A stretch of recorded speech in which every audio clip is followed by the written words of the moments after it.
अलीगढ़ जनपद की नवागत सीडीओ पदभार संभालते ही एक्शन में आ गई। उन्होंने गौशालाओं के ऑडिट कराने के आदेश दिए। इसी को लेकर पशुपालन विभाग की एक टीम ने ब्लॉक गंगीरी में एक मीटिंग का आयोजन किया, जिसमें संबंधित लोगों को सभी रिकॉर्ड सही से तैयार कर लेने की चर्चा की गई, ताकि ऑडिट के समय किसी भी प्रकार की दिक्कत न हो।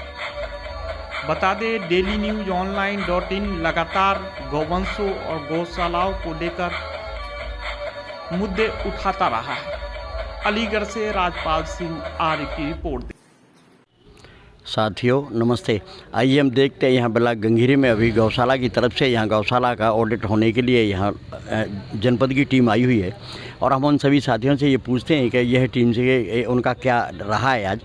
तो अभी उनसे हम बात करते हैं, और ये जो निराश्रित गौवंश जो रोड पर घूमते हैं उनके संदर्भ में भी बात की जाएगी। और ये पशुपालन विभाग से हैं। लाइए, मैं यहाँ गंगीरी ब्लॉक में हूँ इस समय पर।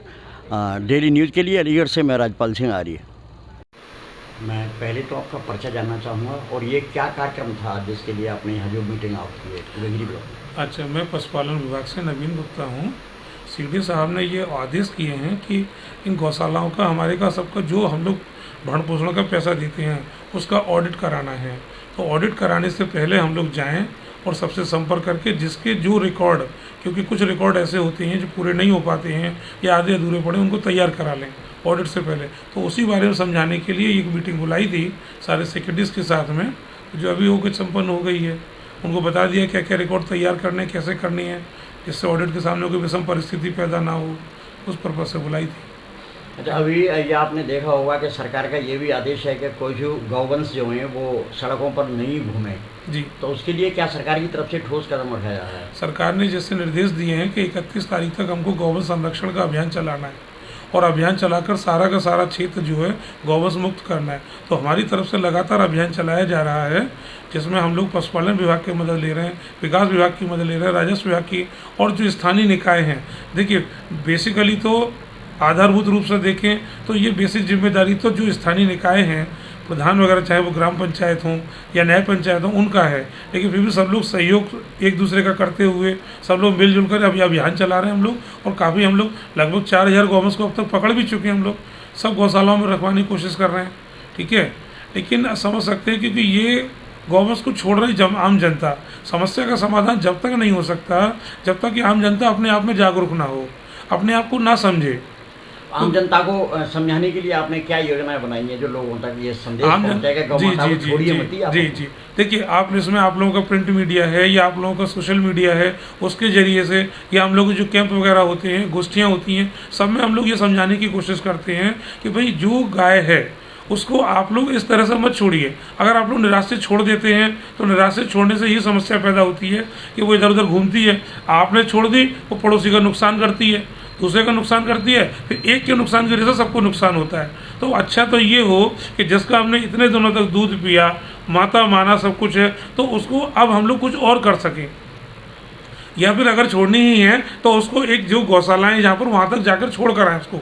लेकिन ऐसा नहीं कि अभी लिया घर से बाहर निकाल दिया, वो परेशानी हो जाती है। तो हम लोग कोशिश यही करते हैं कि आम जनता इस बात को समझे और हमारा मदद करें, क्योंकि जनता की मदद के बिना हम लोग कुछ नहीं कर सकते। जैसे अब हमारे यहाँ गंगीरी ब्लॉक में आप मान के चलेंगे 80 ग्राम सभाएं हैं जी, और 80 ग्राम सभा में लगभग मेरे विचार से यहाँ 7 या 8 गौशाला है जी। ये जो गौशालाओं में गाय वगैरह पाल रहे हैं, इसके अतिरिक्त एक बात और बताना चाह रहा था कि माननीय मुख्यमंत्री जी ने, शासन ने एक योजना और चलाई है, माननीय मुख्यमंत्री निराश्रित गौवंश सहभागिता योजना। इसमें आम जनता को जोड़ने के लिए योजना चलाई है कि जो गाय, जो निराश्रित गौवंश हम लोग आश्रय स्थलों में, गौशालाओं में पाल रहे हैं, इसको आम जनता भी अपने यहाँ पाल सकती है। हमारे आश्रय स्थलों से अगर वो गाय ले सकते हैं, एक आदमी एक गाय, 2 गाय, 3 या 4 तक ले सकते हैं। तो जो भरण पोषण का पैसा हम लोग दे रहे हैं आश्रय स्थलों को, गौशालाओं को, वो इन आम जनता को भी दिया जाएगा। तो हम लोग आपकी मीडिया के माध्यम से ये अपील करते हैं जनता से, और ये आप लोगों से अनुरोध करते हैं कि जनता को समझाएं, जनता जागरूक हो। इस योजना में रुचि ले, योजना बहुत अच्छी है, आम जनता जुड़े और इस समस्या से निजात दिला सकते हैं वो लोग पालें तो। वैसे तो ऐसा है कि माता पिता और गौ माता ये सभी चीज़ छोड़ने की नहीं है, घर पर रख के सेवा करने की होती हैं। लेकिन यही यदि जागरूकता अभियान चलाया जाए तो शायद इस चीज़ का शासनीय नियमों का भी बहुत अच्छी तरह से पालन किया जाएगा। इसलिए यदि आपका विभाग भी साथ देता हो। जी बिल्कुल सही कह रहे हैं, ये बहुत अच्छी बात है। यही इंसान के अंदर, आदमी के अंदर सोच होनी चाहिए कि माता पिता को, अथवा जिसको माता पिता जैसा मान रहे हैं, उन्होंने ज़िंदगी भर तक हमारा पालन पोषण किया, अपना सब कुछ तन मन दिया हमको, और बाद में बुढ़ापे में आकर हम उनको छोड़ देते तो गलत बात है। तो अगर आम जनता इस बात का सहयोग करे तो जो सरकारी विभाग हैं वो भी पूरी तरह से तत्पर होकर के तन्मयता के साथ में लगे हुए हैं। लेकिन आप समझ सकते हैं कि सरकारी विभाग अकेले ही कुछ नहीं कर सकते, आम जनता के सहयोग की बहुत ज़रूरत रहती है। तो हमारी अपील यही है कि जनता हमारा सहयोग करे तो उनकी समस्याओं से निजात दिलाई जा सकती है।